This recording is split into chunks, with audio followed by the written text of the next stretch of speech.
Hello friends, welcome to Bliss Cinemas. இன்னைக்கு நம்ம தமிழ் டப்பிங்ல ரிலீஸ் ஆயிருக்க ஹவுஸ் ஆஃப் தி டிஸப்பியர்டு படம் எப்படி இருக்குன்னு பார்க்க போறோம். வாங்க வீடியோக்குள்ள போகலாம். இந்த படம் பார்த்தீங்கன்னா 2017 ரிலீஸ் ஆன ஒரு மிஸ்ட்ரி த்ரில்லர் படம். இதோட ரன் டைம் பார்த்தீங்கன்னா 1 hour 40 minutes இருக்கு. இந்த படத்தை டே உங் லிம் டைரக்ஷன் பண்ணியிருக்காங்க. இதுல யுன்ஜின் கிம், டே சியான் மற்றும் பலர் நடிச்சிருக்காங்க. இப்போ இந்த படத்தோட கதையை பத்தி பார்க்கலாம். படத்தோட ஆரம்பத்திலே பார்த்தீங்கன்னா நம்ம ஹீரோயின் வந்து கண்ணாடி துண்டுல இடிச்சு கீழே விழுந்து கிடக்குறாங்க. அவங்க ஏஞ்சி பார்க்கும்போது பார்த்தீங்கன்னா பக்கத்துல ஒரு கண்ணாடி துண்டு இருக்கு. அதை எடுத்துட்டு கீழே போய் பார்த்தா அவங்க ஹஸ்பண்ட் இறந்து கிடக்குறாங்க.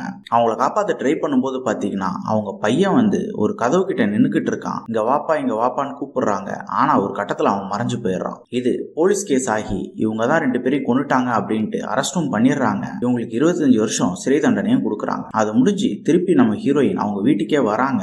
வந்த இடத்துல அவங்க ஹஸ்பண்டுக்கும் அவங்க பையனுக்கு என்னதான் ஆச்சு அப்படின்றத கண்டுபிடிக்கிறதுக்காக ட்ரை பண்றாங்க. அதுக்கப்புறம் இந்த படத்துல என்னென்ன சுவாரஸ்யமான சம்பவம் நடக்குது அப்படின்றது தான் இந்த படத்தோட முழு கதையே. இந்த படத்தோட பாசிட்டிவ் நெகட்டிவ் பத்தி பார்க்கலாம். தமிழ் டப்பிங் பாத்தீங்கன்னா ரொம்ப நீட்டா லிப்சிங் கூட பண்ணி கொடுத்திருக்காங்க. அதே மாதிரி ஸ்டோரி பிளாட் பாத்தீங்கன்னா இது ஒரு மிஸ்ட்ரி த்ரில்லர் படத்துக்கு என்ன ஸ்டோரி பிளாட் வேணுமோ அதை பக்காவா எடுத்திருக்காங்க. இந்த படம் பாத்தீங்கன்னா எல்லாருக்குமே பிடிக்கிற மாதிரி ஒரு படம் கிடையாது. இந்த படம் பயங்கர ஸ்லோவா தான் போகும். ஆனா ஒவ்வொரு சினிமா நீங்க பொறுமையா உட்காந்து பாத்தீங்கன்னா உங்களுக்கு இதுல இருக்க ட்விஸ்ட் அண்ட் டர்ன்ஸ் எல்லாம் தரமா இருக்கும். டுவர்ட்ஸ் தி எண்ட் வந்து ஒரு நல்ல படம் பார்த்து சாட்டிஸ்ஃபை தரும். யாருக்கெல்லாம் ஒரு ஸ்லோவான படம் பார்க்க பிடிக்காதோ கண்டிப்பா அதை ட்ரை பண்ணாதீங்க. அதே மாதிரி நீங்க நிறைய உலக சினிமா பாப்பீங்கன்னா இந்த படம் உங்களுக்கானது. படத்தோட டெக்னிக்கல் ஆஸ்பெக்ட்ஸ்ல பாத்தீங்கன்னா மிரட்டி இருக்காங்கன்னே சொல்லலாம். சினிமோட்டோகிராஃபி, சவுண்ட் எஃபெக்ட்ஸ் எல்லாமே பக்காவா பண்ணி கொடுத்திருக்காங்க. கேரக்டர் ரைட்டிங்கும் செம்மையா பண்ணியிருக்காங்க. அதே மாதிரி ஸ்கிரீன் பிளேஸ் பார்க்கும்போது ஸ்டார்டிங்ல இருந்து எண்ட் வரைக்கும் தரமா எழுதி எடுத்திருக்காங்க. ஆனா ஆல்ரெடி நான் சொன்ன மாதிரி படம் ஸ்லோவா தான் போகும். கண்டிப்பா இந்த படம் ஃபேமிலியோட பார்த்து என்ஜாய் பண்ண வேண்டிய ஒரு படம் தான். யாருக்கெல்லாம் ஒரு சூப்பரான படம் பார்க்கணும் அதை ட்ரை பண்ணி பாருங்க. என்ன வீடியோவில் சந்திக்கலாம்.